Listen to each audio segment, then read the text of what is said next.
I saw this is the culmination of many years of Israeli malpractice. As we know, the Committee to Protect Journalists says that I think it's 270 journalists have been killed. And of course, we're forgetting the West Bank, and I'm not forgetting Shireen Abu Akleh, who has been forgotten, I regret to say, by many people. But in that case, is it progress? There, in her case, the Israelis first of all denied they did it.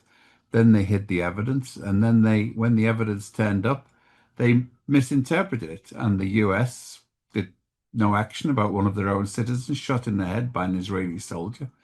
But this was far more egregious because the Israelis killed Sharif and others as a warning and as a barrier. But this time they came out boasting that they had targeted. Takes it a step further. The Israelis have always known that they've got practical impunity and immunity from prosecution. But this time they worked on it. They shot him, and the purpose was to make sure that no independent news got from Gaza City at a time when they're obviously planning a major atrocity and invasion. The Israelis are afraid of the truth, and Al Jazeera is delivering the truth from Gaza.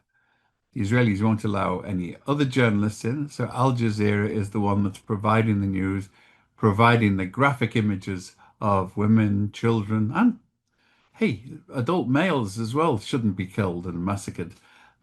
So they are trying to stop those images coming out, and they're trying to make sure that their narrative is the only one, that the food is getting into Gaza, but it's being stolen by armed gangs. Al Jazeera and others point out where those armed gangs come from and who backs them, and it's the Israelis. They prove that Al Jazeera shows that the conditions in Gaza are Israeli inflicted, that whole cities have been devastated. They're not killing Al Jazeera because the journalists are Arabs. They're killing the journalists because they're being journalists and telling the truth.